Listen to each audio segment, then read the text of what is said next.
Isso mesmo, Deus não te deve nada. Já tem um tempo que eu queria gravar esse vídeo, mas eu estava esperando o momento certo e eu acho que é agora. Essa frase tem ecoado em mim há muitos anos. Isso me ajudou muito a estar diante de Deus, sempre consultando o meu coração. De que forma eu estou enxergando a Deus e de que forma eu tenho orado a esse Deus que me ama tanto. E é por isso que eu quis gravar esse vídeo hoje, né, com vocês, trazer essa reflexão mesmo, de que forma a gente tem orado. Será que a gente tem olhado para Deus como esse Deus que é bom e por ele ser bom, ele é digno de toda a nossa adoração e todo o nosso ser, ou ele só é merecedor da nossa oração, porque ele nos deve a bênção que a gente tanto quer, né? Então é por isso que eu decidi gravar para gerar essa reflexão e nos ajudar a limpar o nosso coração e nos colocar na posição certa diante de Deus quando a gente vai, né, orar. E quando a gente fala em oração, a Bíblia ela é muito clara sobre o poder da oração. Que quando a gente ora, de fato, existe algo muito poderoso nisso. Mateus 7,7 é um trecho bem conhecido e eu quero ler com vocês. Diz o seguinte: peçam e lhes será dado. Busquem e serão, busquem e encontrarão. Batam e a porta lhes será aberta. Pois todo aquele que pede, recebe, o que busca, encontra, e aquele que bate, a porta será aberta. Esse versículo, ele é muito conhecido, esse trecho é muito conhecido, e realmente ele é verdade, tudo que está na Bíblia é verdade. Mas é interessante a gente ver o contexto em que ele está. Na parte seguinte, a gente lê o versículo 7 e 8. Lá no versículo 13, 14, na minha Bíblia tem aquele títulozinho, né? Dos trechos, e fala o seguinte: a porta estreita e a porta larga. Depois fala a árvore e seu fruto, o prudente e o insensato. Então, essa questão da gente buscar Deus e ele de fato ouvir, a gente bater a porta e ele abrir, é em torno da presença dele. Quando a gente busca a ele, a gente encontra. Quando a gente fala com ele, ele vai estar lá. Então, essa promessa é para nos deixar confiantes de que o Senhor escuta. E muita gente usa não só esse versículo, mas muitos outros para pedir coisas que têm a ver somente e exclusivamente com a sua própria vida de forma individual. E é por isso que a gente precisa sempre estar consultando o nosso coração, filtrando, será que eu estou pedindo com a intenção certa, com a motivação certa? O que está por trás de cada motivo de oração que eu apresento a Deus, sabe? A palavra, ela é clara, nós podemos pedir, nós devemos pedir. Deus é um pai amoroso e a Bíblia tem muitos versículos que revelam que a gente tem esse acesso a ele. Por isso que a gente ora, por isso que a gente fala com ele. E se não fosse para a gente orar e pedir a Deus, para quem a gente iria? Então, de fato, a gente tem que fazer isso. A questão é o qual é a intenção do meu coração quando eu oro pelo que eu oro? Qual é a motivação do meu coração pelas bênçãos que eu tenho pedido a Deus?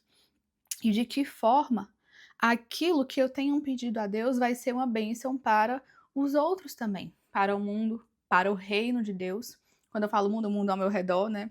Para o reino de Deus, para a expansão do plano que Deus tem para essa terra, sabe? E muitas vezes a gente se perde porque a gente começa a focar demais em razões individuais. E aí é que tá o problema. Então a gente sempre tem que se perguntar: será que a minha motivação está em concordância com a vontade de Deus para essa terra? Ou eu estou aqui orando, ou estou pedindo coisas que não têm a ver ou estão desconectadas com aquilo que Deus quer e planeja para essa terra, para o seu corpo, para a sua igreja, né, como sua noiva? Porque nós fazemos parte de um corpo de Cristo, né? O corpo de Cristo nessa terra. Então, quando a gente ora, e a gente ora em concordância com o plano de Deus para essa terra, as coisas vão acontecer. Mas se a gente ora em discordância, não faz sentido, né? Então, a minha motivação é egocêntrica ou cristocêntrica? A sua resposta vai falar muito sobre como está o seu coração nesse momento. As promessas de Deus, elas foram escritas e elas são feitas para o seu povo, né? Para o povo de Deus. Então, a gente, dentro desse grupo, nós nos tornamos alcançados. Nós fazemos parte daquele grupo alcançado pelas promessas de Deus. Gente, eu tô olhando aqui pro meu script, tá? Porque se eu não olhar pro script, eu falo 3 horas. Facinho.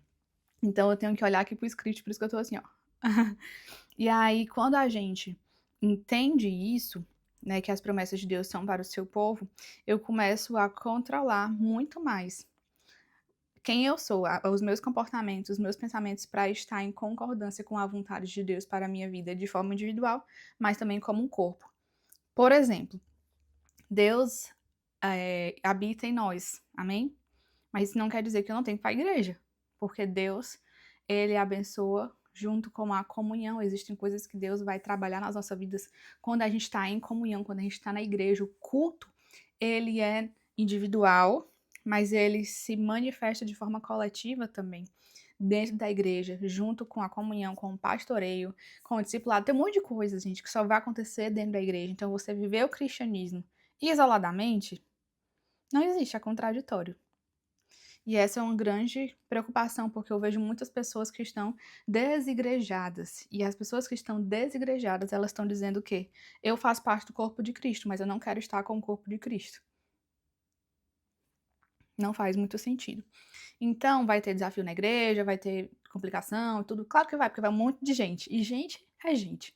Mas é nessas coisas que Deus vai trabalhando o nosso caráter e aperfeiçoando a gente. Deus nos ama individualmente. A Bíblia é muito clara sobre isso, que desde quando a gente foi gerado, antes de ser gerado no ventre, eu já te escolhi, né? A gente vê lá em Jeremias, a gente vê vários trechos da palavra em que deixa muito claro que Deus, ele nos vê como indivíduos. Mas ele não nos criou para permanecermos de forma isolada, mas para permanecermos de forma unida, em comunhão, tá? E quando a gente vai orar, a gente tem que orar em concordância para viver essas promessas de Deus como parte desse grupo, o povo de Cristo, não de forma individual, separada. Embora a gente também ore por isso, né? Mas assim, o foco das promessas de Deus sempre são o próprio povo dele, a própria palavra dele. Salmos 100, eu amo esse trecho, muito. Salmos 100 fala, a verdade, o livro todo de Salmos é muito lindo. Eu acho ele bem poético, assim, principalmente porque são músicas, né, inspiradas que as pessoas na época escreviam, os salmistas escreviam, e esses salmos eles eram cantados, então eu acho ele muito, muito lindo. Mas não é só beleza, é a palavra de Deus, a beleza, né, na palavra de Deus. E Salmo 100 é bem curtinho, são 5 versículos só. Diz assim: aclamem o Senhor, todos os habitantes da terra. Prestem culto ao Senhor com alegria. Alegrem na sua presença com cânticos alegres. Reconheçam que o Senhor é o nosso Deus. Ele nos fez e somos dele. Somos o seu povo, o rebanho do seu pastoreio. Preste atenção no 4, hein? Entrem por suas portas com ações de graças e em seus átrios com louvor. Dê-lhe graças e bendigam o seu nome. Pois o Senhor é bom, e o seu amor leal é eterno, e a sua fidelidade permanece por todas as gerações. E é por isso que nós somos alcançados, porque a fidelidade dele alcança todas as gerações, inclusive a nossa, graças a Deus. E eu gosto muito desse versículo 4, porque ele fala com clareza como é, né, qual é a nossa postura, como deve ser a nossa postura diante de Deus. Nessa época, o templo, né, físico, tinha todo o ritual para poder se apresentar. Eram sacerdotes, tinham os levitas, era muita gente assim que fazia parte do ritual, mas somente aquelas pessoas que eram consagradas para isso. Era um acesso assim muito, muito, muito restrito. E aí, qual é a postura? Entrem com suas portas, entrem por suas portas com ação de graças. Essa é a nossa postura, ação de graças. Dê-lhe graças em seus átrios com louvor. Ou seja, o tempo inteiro a palavra é clara que a nossa postura deve ser o quê? Dar graças.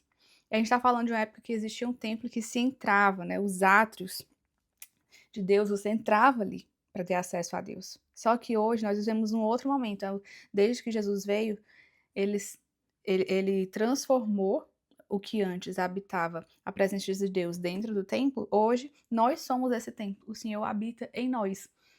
Então, o que antes as pessoas tinham que se preocupar para entrar com ações de graças nesse templo, e a partir do momento que nós nos tornamos esse templo, isso quer dizer o quê? Que nós temos que viver em constante ação de graças. Porque se eu for orar, se eu vou me aproximar de Deus, se eu vou clamar o nome de Deus na minha vida, e Deus já está em mim, eu tenho que ser constantemente grata a Deus por quem Ele é. E quem Ele é? Versículo 5 diz: Ele é bom, e o seu amor leal e eterno. Essa é a nossa postura diante de Deus, com gratidão, com ações de graças. Eu acho muito legal essa palavra, ações. Não é só palavras, não é só de uma forma limitada ou de uma forma única e exclusiva no pensamento ou com palavras, mas é com ações. Ações que demonstrem que eu reconheço quem Ele é na minha vida. Mas, imagina só, se você pensa que Deus lhe deve aquilo que você está orando, aquilo que você está buscando, como é que você vai conseguir ir para a presença de Deus, se concentrar na presença de Deus na sua vida, enquanto você olha para Ele como alguém que te deve? Como você vai se entregar com ações de graça se o teu coração está frustrado porque Deus não está fazendo aquilo que você gostaria que Ele fizesse? Se Deus não está fazendo aquilo que você gostaria que Ele fizesse? Por isso que a gente tem que ajustar e limpar o nosso olhar para o Senhor. Deus não nos deve nada. Deus não te deve nada. Deus não te deve a cura que você está pedindo. Deus não te deve o financiamento que você está pedindo. Deus não te deve a casa que você está pedindo. E você pode e deve orar por todas essas coisas. Mas mesmo que essas coisas não cheguem para a sua vida, você vai continuar indo para Deus e buscar a presença de Deus ou só buscar as coisas que Ele pode te dar? Quando a gente vai para João 3,16, é um dos principais trechos da palavra, quando a gente fala de Jesus, no amor de Jesus pelas nossas vidas, o amor de Deus pelas nossas vidas, não tem como não falar em João 3,16. E diz: Porque Deus amou o mundo, que deu seu Filho unigênito, para que todo aquele que nele crê não pereça, mas tenha a vida eterna. Aquilo que a gente merecia é a morte eterna, porque nós somos pecadores. Mas Deus nos amou tanto que Ele mandou Jesus para que a gente pudesse receber e ter acesso à vida eterna. E isso Ele já nos deu. Nós já temos a maior bênção que a gente poderia receber na vida. Você já tem a maior bênção que você poderia receber na sua vida, que é o acesso à salvação. Nayana, como assim acesso à salvação? Existe o acesso. Qual é esse acesso? Através de Jesus Cristo. No momento em que você reconhece que Jesus é essa porta, é esse caminho que te conecta com Deus e te faz ter a vida eterna, aí você recebe esse acesso para poder viver com Deus para sempre. E essa é a maior bênção. Então a gente já recebeu a maior bênção que a gente já poderia receber nessa vida e em qualquer outro momento. Mas muitas vezes a gente se coloca diante de Deus como se Deus estivesse devendo. A gente fica com raiva, a gente fica chateado, a gente fica frustrado.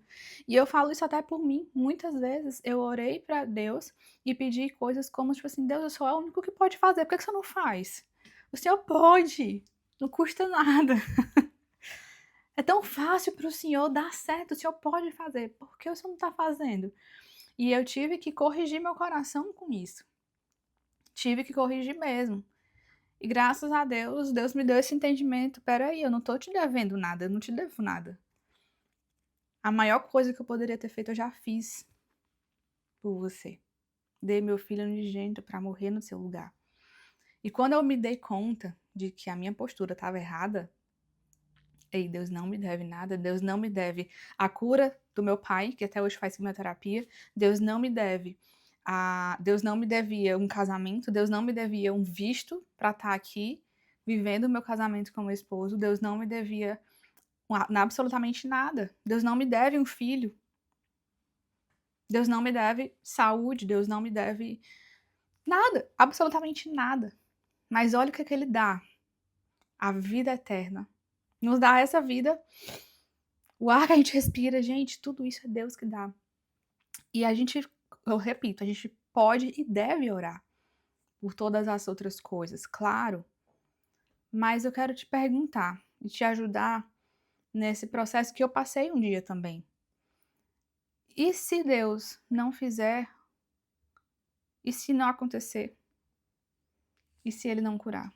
Você vai continuar indo para ele? Ou você vai dar as costas? E eu tenho certeza que você conhece muita gente que já deu as costas. Talvez você já tenha dado as costas. Talvez você esteja de costas exatamente agora.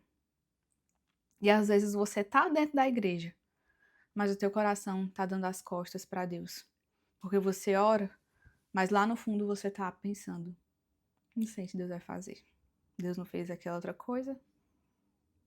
Deus não fez isso, aquilo, outro. E aí você começa a colocar obstáculos que te distanciam de Deus, em vez de te aproximar de Deus. E sabe qual é o problema?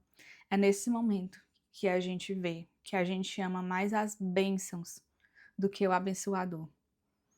Que a gente quer mais as coisas que ele pode nos dar do que a própria presença dele. Mas no céu, o que a gente vai ter é a presença dele. Então, se a presença dele não me satisfaz aqui nessa terra, será que o céu de fato é o lugar que eu quero ir? Porque lá eu não vou precisar orar por carro, não vou precisar orar por casa, não vou precisar orar por um novo emprego, não vou precisar orar por cura, porque lá vai ser perfeito, tudo que eu vou ter é a presença dele. E será que eu quero de fato a presença dele? Quando a gente coloca um valor na bênção acima do valor que a gente dá a Deus, a gente está dizendo que a bênção é mais importante. E se o nosso coração tá assim, é tempo de se arrepender. Porque Deus não nos deve nada. Deus não te deve nada. E eu não quero que você seja essa pessoa. Talvez se você esteja vivendo esse momento agora, a boa notícia é: dá tempo de se arrepender.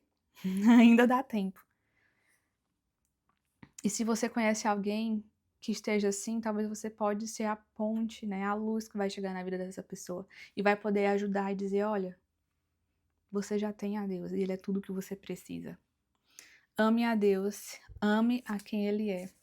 Deus é fiel à sua promessa, à sua palavra. Ele vai cumprir a palavra dele, mas lembre-se, o compromisso de Deus é com a palavra dele, que é destinada ao povo dele. E ele é fiel. E ele é bom. Então continue orando por tudo, por todas as coisas, porque se não for para Deus, para quem a gente vai?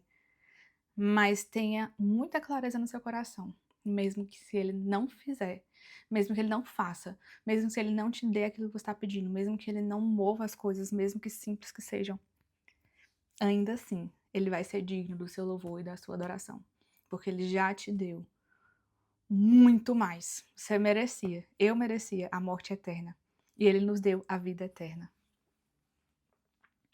Então, que o nosso coração esteja sempre sendo sondado sobre isso.